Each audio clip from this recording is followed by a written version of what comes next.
Good morning, students. Today we are going to study economics. In economics, we will see supply and law of supply. So here we will see supply and law of supply. So I would like to tell you one thing firstly, that you also have studied demand and law of demand. So whenever you are studying demand, so in demand there are inverse relationship between price and demand of the commodity. But now in the supply, while you are studying supply, so in supply we will see same relationship between price and supply of the commodity. So this is the difference between demand and supply. But there is a one important thing, that demand and supply both are the crucial part of economics. So this is very necessary that you'll have to understand very well both things. So now in this chapter we will see supply. Okay, so first thing is, here we have studied about demand. You know that the demand is also related with the price. So in supply we will also show the relationship between price and supply of the commodity. So meaning of supply here. So there is one thing, that when you are studying demand, so you studying about the consumer's demand, but here you'll have to suppose yourself as a businessman. Here you'll have to suppose yourself as a owner of the company or manager of the company. Here you are not a consumer or customer. You are not purchasing goods and services, but you are producing goods and services. You are selling goods and services. So you'll have to just think as a producer, or you'll have to think as a manager. So now supply of a commodity refers to the quantity of a commodity which producers or sellers, they are willing to produce or sell at a particular time period at a given price. This is the supply. Means they are willing to produce, they are willing to sell. Who? You are. You are the owner of a company, you are a manager of a company. So you are willing to produce and you are willing to sell at a particular price given time period. So this is the supply. Now there are three important aspects of supply. First is, supply is desired quantity. As I told you, that when you are willing to produce only, so this is a desired quantity, whatever you want to produce. Second is, the second thing, the supply is always expressed in reference of the price.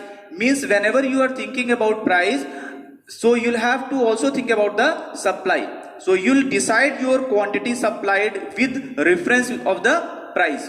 Now third point is, like demand, supply is a flow variable. Therefore supply refers the amount which producer sells and willing to sell. Means simply you are not selling the product, or maybe that there will be any types of compulsion before you, but you are willing to sell it. Only this is the supply. Now next thing is individual supply. We are studying here the types of supply. So first is individual supply. The quantity of a commodity which one producer is willing to produce or offer for sale. Means individual means single. When a single producer or a single firm, they are willing to produce or they are willing to sell some unit of the commodity or supply at a given time period, that is a individual supply. Here you can just give an example of any types of firm. Even in the Unnao, suppose you are talking about Mirza Tendri or Super House you are talking. So if we are studying about only single firm or single company, so this is the individual supply. Next is the market supply. Now market supply, as you know that we know in economics that we'll have to study also micro and macroeconomics. So if you are studying a single unit, single firm, so this is the micro, and macro means to say that you will have to measurement all the unit in a state or district or in India. So in market supply, the quantity that all the producers are willing to produce and offer for sale, means all the producers.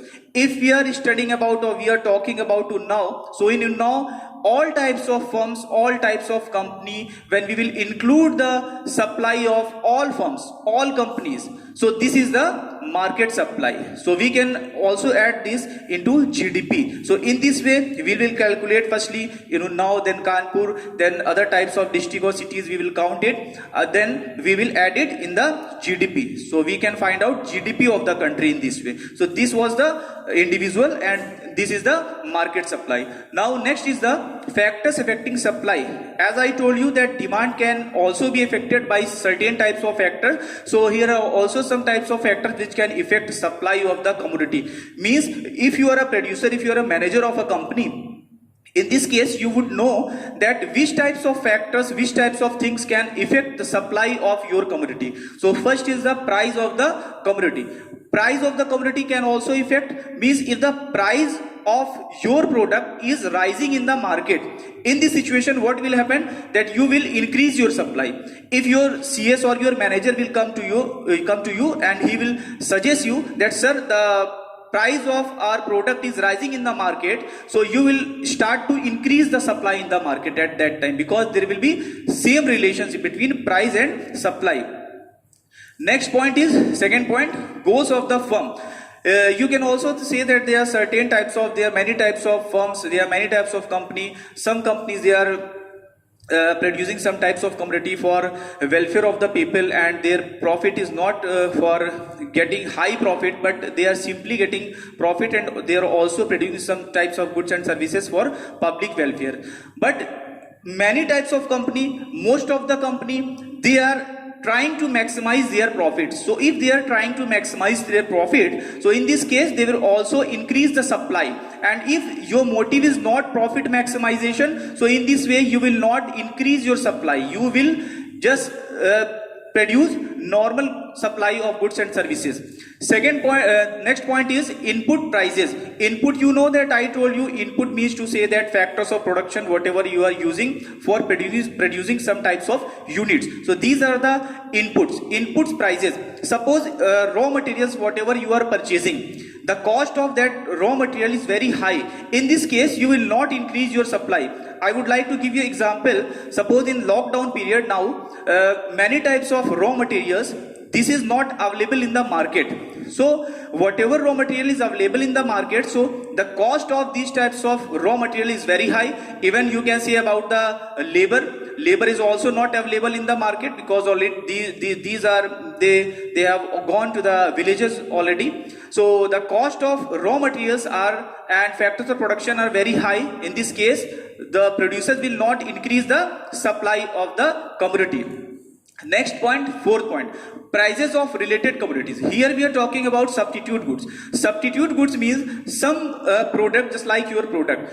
If the price of substitute goods in the market is rising, in this situation you will not increase the price of your product. You will remain constant the price of your product. Why? Because suppose if you are making a pen, you are making Rotomic pen, and suppose substitute is available in the market, some other companies are also making substitute of your pen. In this case, if you will increase the price of your pen, so students will start to purchase that product from other company. So this is the strategy of the market. So in this situation you will have to remain constant your price.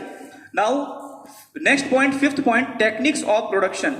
If you are using best techniques of production, you are using some advanced techniques of production, so in this way you can get a very high supply, you can increase your supply.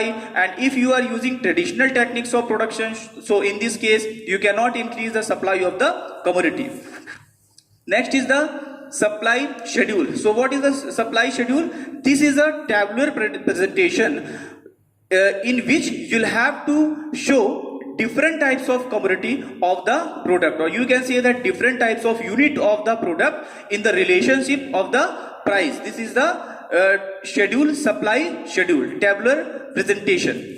Next is the supply schedule is of two types. Now supply schedule also can be two types. First is individual and second is the market supply schedule. So let's see individual supply schedule. An individual supply schedule is defined as the table which shows various quantities of individual firm or individual product. Means while you are showing different types of unit of some product in relationship of the price of a single firm or single producer, that is called individual supply schedule.